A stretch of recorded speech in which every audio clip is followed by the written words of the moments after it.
on est parti pour le dernier point actu hardware de cette semaine, aujourd'hui vendredi 9 avril 2021. Au programme, des petites infos sur le décret anti-Huawei et des gens, en tout cas des opérateurs français qui ont des problèmes. Un rapprochement entre Netflix et Sony Pictures avec des futures exclusivités pour Netflix. Ça annonce un peu un changement de plan pour Sony visiblement. Ensuite, on va parler téléviseur avec Samsung qui serait sur le point de commander des millions de dalles OLED à LG Display. Donc un peu à la concurrence tout de même. Assez étonnant, mais visiblement ils vont en avoir besoin. On parlera de PC all-in-one, donc vous savez ces modèles où on a un écran et tout est dans l'écran. De chez MSI. Pour le coup, c'est pour de la bureautique bien sûr, mais c'est plutôt pas mal, c'est plutôt pas mal fait. Après, il y a toujours les problèmes inhérents au PC all-in-one, un peu les mêmes que sur les PC portables. La non-modularité et les problèmes en cas d'intervention à faire sur le matériel. Mais sinon, sur le papier, c'est pas trop mal. On parlera très vite fait de la carte graphique Intel pour du gaming. Cette carte dont on entend parler depuis maintenant quelques temps. On a des infos, mais honnêtement, zéro vérification sur ces infos, donc à prendre avec des immenses pincettes. Ça se trouve, rien n'est vrai. Mais on commence à en parler de plus en plus sérieusement, donc c'est déjà intéressant. Encore une fois, à prendre avec des pincettes, aucune vérification. Peut-être rien n'est vrai. On parlera très vite fait d'un versus de deux cartes graphiques que vous ne pouvez pas acheter. La 3070 de chez Nvidia et la 6700 XT de chez AMD. Ils ont été comparés sur pas moins de 45 jeux. Moi, je vais vous montrer un seul jeu et je vais vous dire ce que j'en pense. Je suis allé voir à peu près tous les jeux testés. C'est intéressant, mais en vrai, sans plus. Ça reste des cartes que vous ne pouvez pas acheter. C'est dommage. On continuera sur les cartes graphiques avec des modèles qui ont été annoncés en stock aujourd'hui. Personnellement, je ne les ai pas vus en stock. À des prix incroyables. Vous verrez, c'est pas drôle. On finira avec des écrans. D'abord MSI qui nous proposera, à l'image de ces PC all-in-one, des écrans bureautiques plutôt accessibles en termes de prix. Bien sûr, on va pas aller chercher des caractéristiques gaming, tout ça, plutôt vraiment juste du truc de base. Ça marche bien, ça a des prix plutôt corrects, donc ça a aussi un public. C'est une idée plutôt intéressante. Et on finira avec un modèle que vous ne verrez probablement jamais en vrai, qui a l'air d'être une édition limitée, même pas pour nous, mais un design travaillé sur un écran Asus ROG plutôt stylé. Vous verrez, on garde ça pour la fin. Et on commence tout de suite avec des problèmes chez deux opérateurs français, Bouygues et SFR, qui ont essayé de faire annuler le décret anti-Huawei. Le décret anti-Huawei impose aux entreprises françaises de ne pas installer de matériel Huawei pour les réseaux mobiles, notamment les antennes 5G qui vont être massivement installées dans les temps à venir. Problème, gros problème pour Bouygues Telecom et SFR, vu qu'ils avaient un accord avec Huawei pour se fournir en matériel Huawei pour installer leur réseau 5G.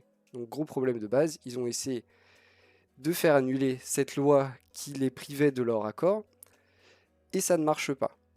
Du coup, on se dit, bah voilà, gros problème, mais au final, ils vont juste aller chercher quelqu'un d'autre pour faire l'installation de leur réseau 5G. Oui et non. Oui, effectivement, ils vont devoir aller chercher quelqu'un d'autre, mais ça pose des problèmes, sachant qu'ils ont déjà installé des antennes visiblement 5G Huawei qui vont devoir désinstaller.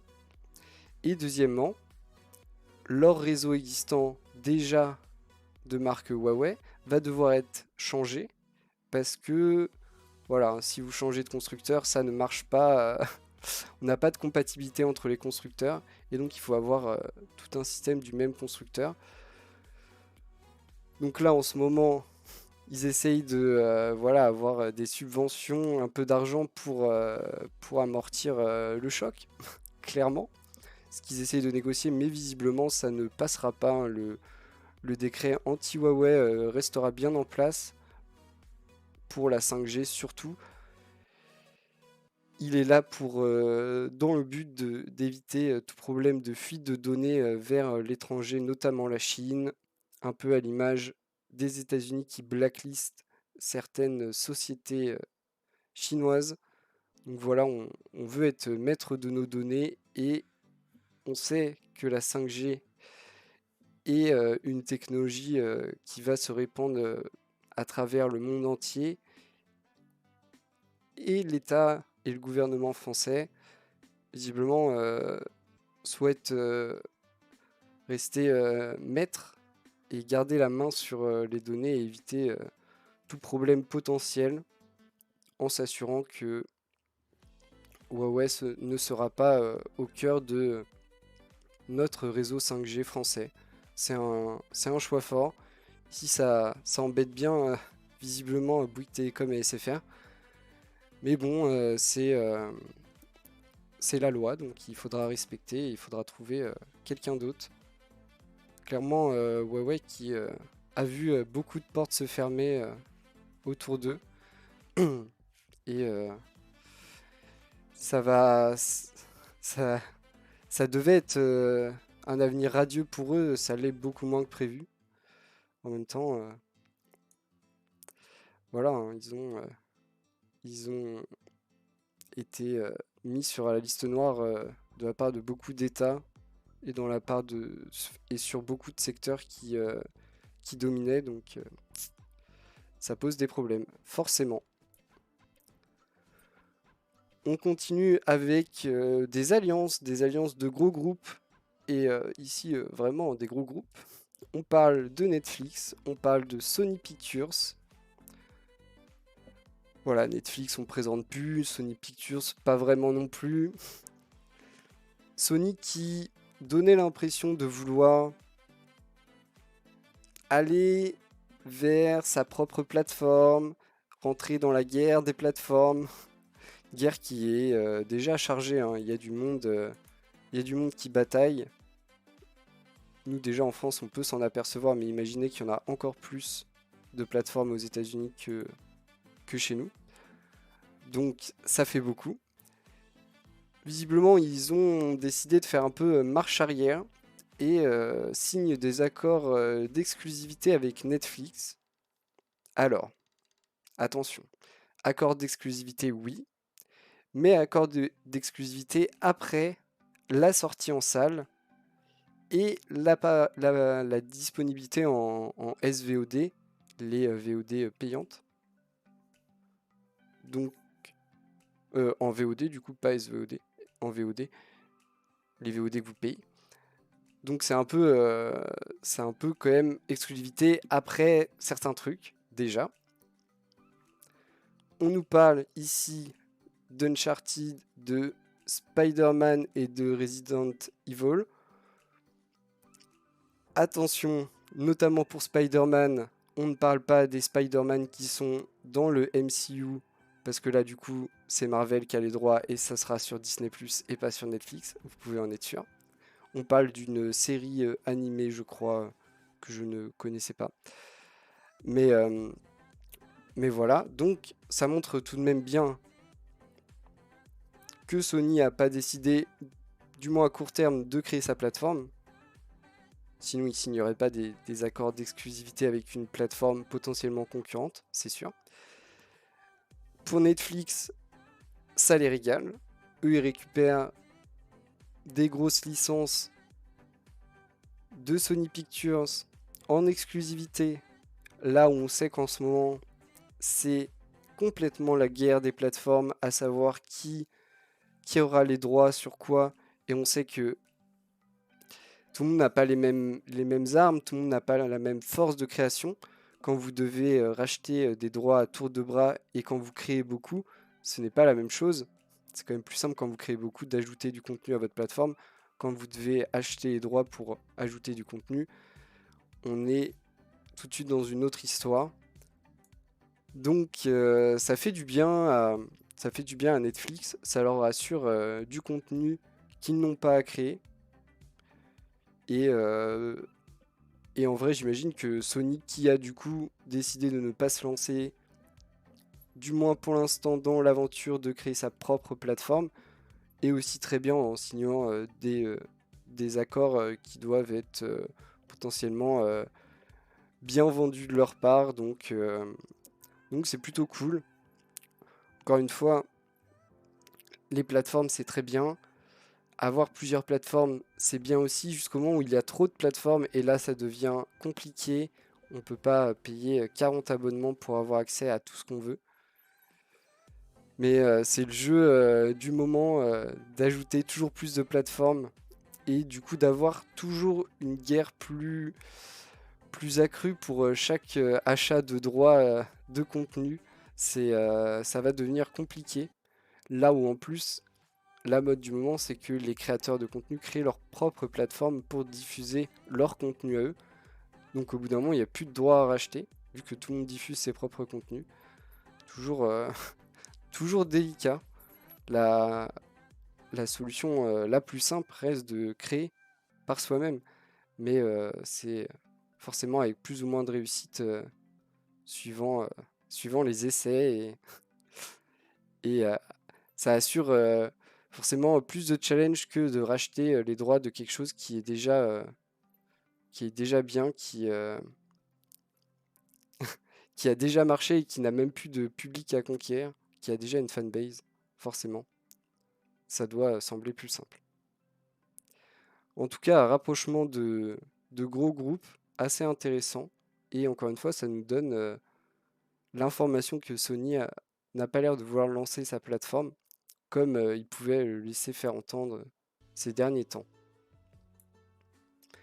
On continue avec un autre rapprochement de gros groupes. On va parler Samsung et LG avec sa branche LG Display, donc les écrans. Il semblerait, attention, ça reste au conditionnel, il semblerait que Samsung ait demandé à LG de fournir des dalles et un sacré paquet. On parle de millions de dalles OLED, donc avec des technologies très récentes, pour des téléviseurs. Point assez étonnant, là où Samsung n'a pas vraiment cru dans le OLED, dans l'OLED d'ailleurs, pas le OLED, l'OLED, pour les téléviseurs. Ils font de l'OLED, mais sur des petits écrans, notamment pour les smartphones, mais pas pour les téléviseurs. Jusqu'à maintenant, ils se contentaient d'écrans LCD avec des petites technologies un peu nouvelles telles que le QLED qui apporte un LCD si vous voulez, mais ça reste du LCD. On est allé aussi chercher du côté du futur avec le micro LED, où là, effectivement, on est dans le futur, on est dans chaque pixel est indépendant et des caractéristiques sur le papier toujours plus intéressantes, mais aussi avec des tarifs qui sont tout autres. On ajoute beaucoup trop de zéros, voilà, on va pas se mentir. À l'heure actuelle, l'OLED semble être l'intermédiaire, semble être le haut de gamme qui peut le plus se vendre, là où le micro LED reste vraiment trop cher pour être un vrai marché intéressant pour une boîte aussi grosse que Samsung. on serait pas, on n'arrive pas encore sur un marché assez mature et assez accessible pour faire du marché de masse sur du micro LED, là où vous devez payer des dizaines de milliers de dollars votre téléviseur, hein. C'est un autre monde. La technologie OLED est l'intermédiaire, sauf que eux le font pas. Donc, visiblement, la solution pour Samsung, même si j'imagine que c'est voilà, pas totalement de gaieté de cœur, ça reste des concurrents, mais c'est d'aller chercher le spécialiste de la dalle OLED pour téléviseur, c'est-à-dire LG, avec sa branche LG Display, et, euh, et de commander tout un tas de dalles pour faire des téléviseurs avec la marque Samsung, mais avec une dalle LG. Alors, ne soyez pas choqués, ce ne sera pas les premiers à faire mettre sa marque sur une dalle LG, d'autres le font. LG, ils font, alors, c'est dit quelque part, j'ai pas retenu parce que ça faisait beaucoup trop de gens, mais voilà, LG, ils fournissent déjà des dalles à Philips, Sony, Hisense, Panasonic, et bien sûr, bah, LG, hein, c'est leur marque.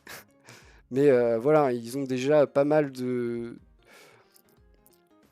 clients en termes de dalles OLED, et ils sont vraiment très bons, ils maîtrisent très bien les processus.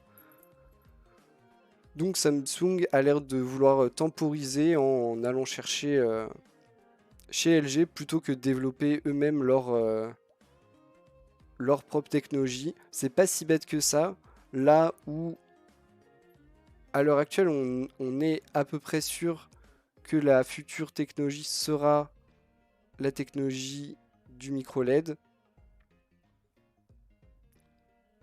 Peut-être que investir maintenant dans l'OLED, c'est un peu tard, sachant qu'ils ont déjà un savoir-faire seulement pour des écrans plus petits.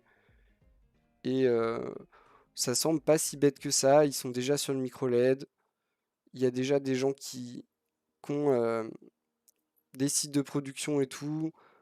Partir de zéro, c'est toujours compliqué, hein. C'est toujours compliqué. Même si on a le savoir-faire théorique, il faut quand même créer les infrastructures.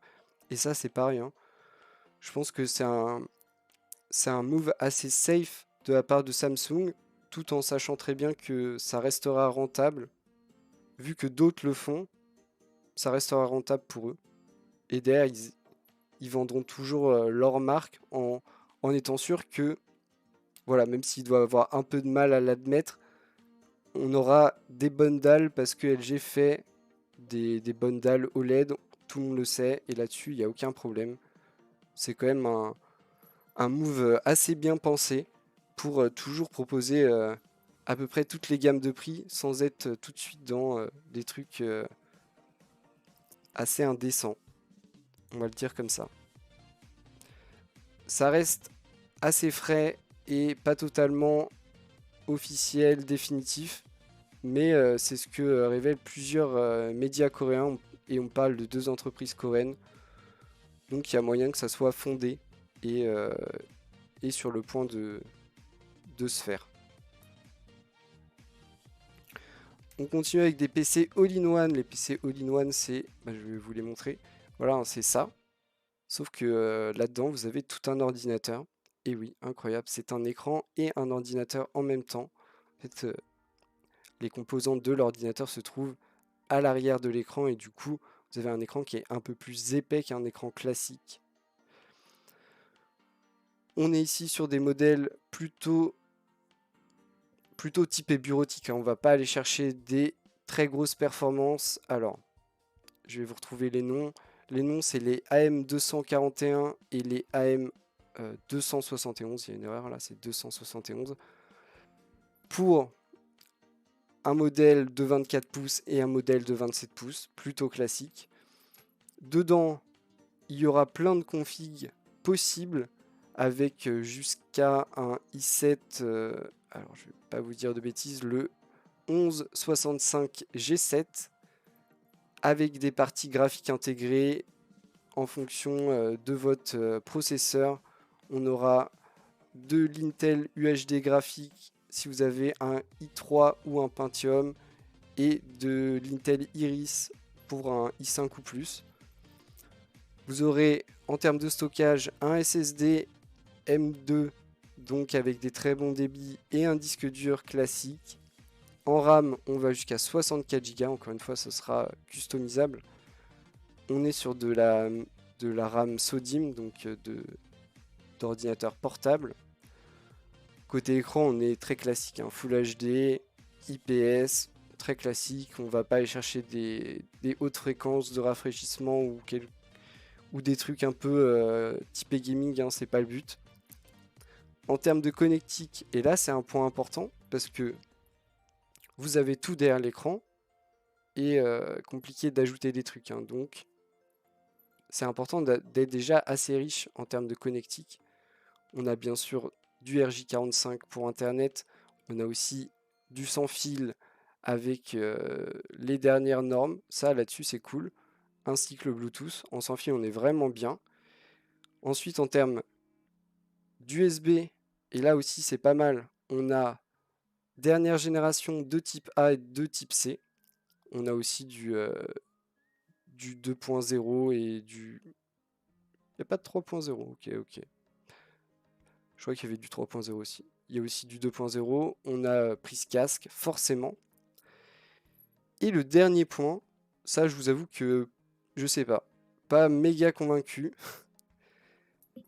Ça va encore se décliner un peu plus avec un modèle, alors T, qui vous met que votre écran devient tactile. Là, je vous avoue, je sais pas.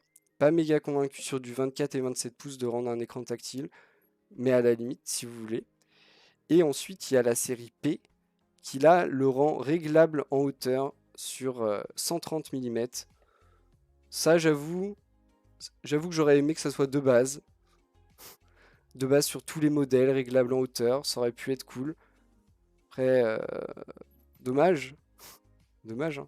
J'imagine que celui-là est le réglable en hauteur. Mais voilà, hein, clairement des modèles axés bureautique. On n'a pas les prix et c'est peut-être le point le plus intéressant, vu qu'on est quand même sur des modèles axés bureautique. J'espère qu'on ne dépasse pas des prix trop hauts. Après avoir, on propose quand même des modèles avec un i7 jusqu'à 64 Go de RAM. Forcément, ceux-là commenceront à chiffrer un peu. Avoir l'intérêt est tout de même d'avoir, à l'image un peu d'un ordinateur portable, hein, tout en un. Il suffit de rajouter un clavier et une souris et vous avez un PC complet. L'inconvénient, c'est que s'il y a un problème et au niveau de la modularité, bah forcément, ça ressemble vachement à un PC portable, donc on ne peut pas trop changer grand-chose. Et dès qu'il faut intervenir sur le matériel, c'est forcément plus compliqué que dans une tour faite pour être démontée et ouverte. Mais ça marche toujours, donc et en vrai, les applications sont intéressantes. Il y a plein de moments où la seule utilité d'un PC est la bureautique, et du coup, pourquoi avoir un écran plus une tour, là on peut avoir un écran un peu plus épais qui fait la tour en même temps, ça a un vrai intérêt. On continue avec de la carte graphique, et là on va mettre un disclaimer, et clairement on est sur quelque chose où tout est à prendre avec des énormes pincettes, rien n'est du tout officiel, ça peut être totalement faux tout ce que je vais dire, mais ça donne déjà des idées, et d'abord je peux vous montrer une photo qui elle apparemment est officielle. Donc voilà un visuel, apparemment, ça reste... moi je mets des pincettes à tout là-dessus. De la future carte Intel pour du gaming, la carte vraiment axée performance gaming. On parlerait ici d'un modèle avec 16 Go de mémoire dédiée. Un modèle qui voudrait concurrencer la 3070 6700 et la 6700 XT, je crois. Je sais plus où c'est, mais un truc comme ça. Donc voilà, on parle de quelque chose de vraiment ultra performant. De la part d'Intel, on nous annonce aussi des trucs un peu fous. Alors ça, c'est encore une fois à prendre avec des pincettes. Déjà, on nous parle du 7 ou du 6 nanomètres de TSMC, voilà. On nous parle d'un TDP de 275 watts, donc visiblement ça consommerait quand même plutôt pas mal avec deux connecteurs, un 8 pins et un 6 pins. Ah voilà, c'est ici, 3070 et 6800. Et on nous parle même d'un DLSS maison sauce Intel avec le XESS, j'imagine. Donc un monstre, encore plus au point sur le papier comme ça, théorique, que AMD face à la nouvelle génération avec ce fameux DLSS maison sauce Intel. Encore une fois, tout ça est à prendre avec des pincettes et sera confirmé ou réfuté dans les temps à venir. Mais j'ai hâte de voir, on sait qu'Intel prépare une carte graphique avec la prétention de sortir une vraie carte graphique gaming performante. C'est eux qui disent. Donc, ici, c'est peut-être plein de conneries, mais j'ai hâte d'avoir ces informations officialisées par Intel avec ce qu'il y a dedans, les performances, savoir ce qu'ils arrivent vraiment à faire et voir aussi la gamme de prix, tout ça. C'est vraiment intéressant, surtout à l'heure actuelle où acheter une carte graphique gaming, c'est encore et toujours très compliqué et à des prix souvent très élevés. On a vu qu'ils ont réussi à sortir des processeurs, même si là, du coup, on ne sait pas. On ne sait pas parce qu'on nous parle de TSMC. On nous parle de TSMC et pas de Intel eux-mêmes. On verra. Ne prenez rien pour acquis dans ce qui vient d'être dit. Clairement, il y a peu de chances qu'il y ait grand-chose de vrai.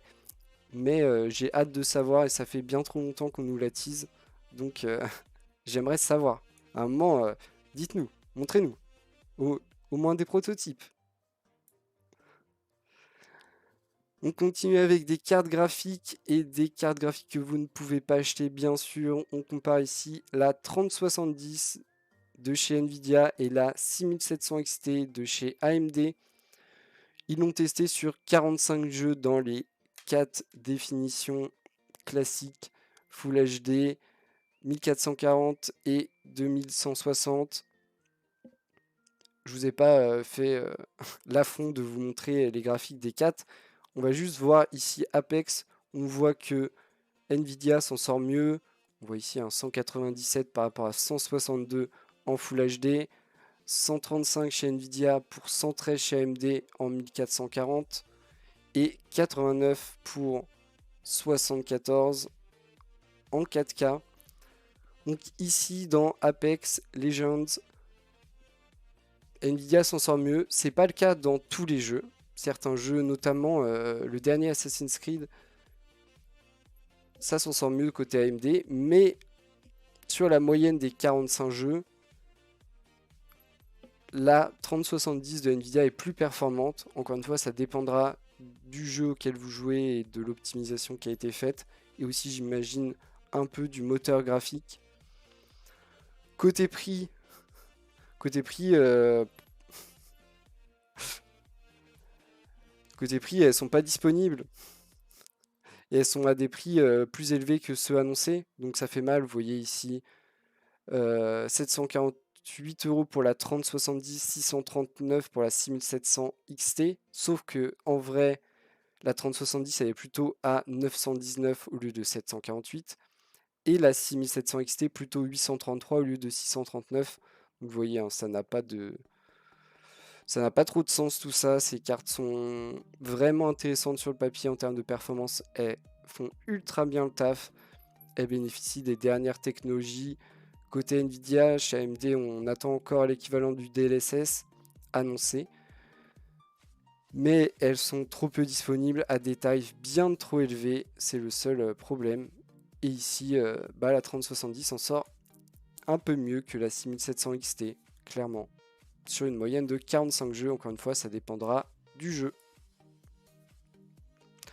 On continue avec des histoires tristes dans les cartes graphiques. Je vais vous montrer ici deux histoires. L'histoire d'une petite 3090, une petite PNY XLR8 Gaming Epic X RGB. Attention, elle ressemble à ça. Regardez comment elle est mignonne, cette petite carte graphique. Petite carte graphique qui est l'élite d'NVIDIA, n'importe quoi, d'NVIDIA 3090 avec ses 24 Go de mémoire dédiée. Carte qui coûte la modique somme de 2750 € aujourd'hui. Elle fut disponible sur Top Achat pour ce prix 2750, ce prix qui est, allez, encore un petit peu inférieur aux deux fois le prix d'annonce de la Founders Edition, carte qui a été la Founders Edition annoncée à 1450, donc ce qui fait deux fois, ça fait 2900, on est ici à 2750. Et le pire dans tout ça, c'est que bah, elle a bien été vendue, hein. Je ne sais pas combien de modèles ont été mis en disponibilité, mais ici, elle n'est plus disponible à 2750 €, hein, comme quoi, peu importe le prix, il y a des gens pour les acheter.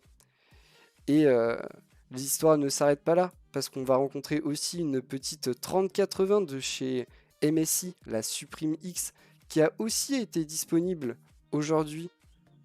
Regardez comment elle est belle, regardez comment elle vous sourit, regardez comment elle sourit à la vie. 3080 qui du coup permet de jouer à tout et n'importe quoi dans les meilleures conditions, même en allant chercher de la 4K, donc let's go. Petit prix aussi modique, hein, 1480 € pour cette carte qui est du coup encore une fois plus chère que la 3090 Founders Edition annoncée à 1450 €. Et de la même manière, plus disponible, donc bien vendu à 1480 €. C'est assez fou. Ça se vend visiblement très bien alors que c'est un prix totalement indécent par rapport au prix normal de ces cartes. Écoutez, moi à 1450 €, je préfère aller chercher la 3090 Founders Edition, même si malheureusement, et vous l'imaginez bien, elle n'est plus disponible à ce prix à l'heure actuelle. On finit avec des écrans et encore une fois MSI qui nous propose des écrans pour le grand public. Pas d'écran gaming, pas d'écran pro de l'image. Ici on est sur du ultra classique, 24 pouces, Full HD, 60 Hz, 5 ms, pas mieux. Mais par contre seulement 109 €. Donc ultra classique. Seul petit point spécial, la présence d'enceintes de 2 watts sur chaque côté. Donc voilà, vous avez du son sur votre écran, ce qui peut intéresser certains. Mais aussi l'abandon du DisplayPort pour garder un des subs. Donc on garde bien sûr l'HDMI. Mais voilà, on a jugé le DisplayPort trop overkill sur ce modèle. On garde des trucs un peu plus basiques avec ici de l'HDMI 1.4 et du D-Sub. Donc pourquoi pas. Encore une fois, 109 € pour un modèle, vous voyez, un très très classique. On va pas aller chercher un design compliqué, il sera pas réglable tout ça. On veut être ultra accessible. C'est un prix très correct hein, pour un écran 24 pouces Full HD. Si la dalle est de qualité, et en plus petite présence des enceintes pour un usage bureautique, ça peut faire la diff. Donc c'est bien de penser à tout le monde et de faire autre chose parfois que des écrans gaming qui sont forcément un peu plus chers. Les écrans gaming, on va chercher des caractéristiques supplémentaires. Ici, on a juste l'essentiel. Et on finit avec un écran ultra stylé de la part de Asus avec sa gamme ROG. Ici le Strix XG279Q, mais customisé façon Gundam. Donc voilà, avec des couleurs et des dessins vraiment en accord avec ces robots géants. Des couleurs bien sûr toujours en accord. Franchement je le trouve vraiment stylé. Bien sûr, on imagine que tout ça ne débarquera jamais chez nous et même si avec, avec une chance incroyable, il débarque chez nous, ce sera des éditions ultra limitées, du coup pour des prix plutôt chers. C'est juste une déclinaison customisée d'un modèle existant, bien sûr, mais je trouve le choix des couleurs plutôt stylé. Si l'écran on s'en fiche, même si c'est un écran 1440p avec dalle 27 pouces, 1440p et 170 Hz, bien sûr, G-Sync et tout ce qu'il faut, le 1ms, tout ce qui ravira tout le monde. Mais c'est surtout les couleurs. J'aime, en vrai, j'aime beaucoup. Encore une fois, probablement pas pour chez nous et sinon en édition limitée comme les écrans MSI qu'on a vu hier, qui étaient très beaux en rouge, mais en édition de 15 exemplaires. Donc j'ose imaginer le prix d'un exemplaire. Le petit logo ici, non, en vrai, très stylé, et très très propre. Encore une fois, probablement pour le marché asiatique. Et voilà, c'est là-dessus qu'on conclut notre dernier point actu hardware de la semaine. J'espère que vous avez apprécié et que vous avez passé un bon moment, que vous avez appris des trucs. Là, j'arrive plus à parler, moi, c'est à la fin de la semaine. Que vous avez appris des trucs et que ça vous donnera envie de revenir et de, re- de reconnaître, de reapprendre des news, de resuivre les news. Oh là, c'est de pire en pire. On va s'arrêter là avant que je ne sache plus du tout parler. Comme d'habitude, je vous invite à faire des retours. Tout retour constructif et m'aide à progresser, c'est important. Et on se retrouvera lundi pour reprendre l'actualité et rattraper ce qui sera tombé pendant le week-end. Et on aura aussi les traditionnels suivis des prix et le top 10 des ventes Steam. Toujours un régal le lundi. Donc soyez au rendez-vous. Merci d'avoir regardé.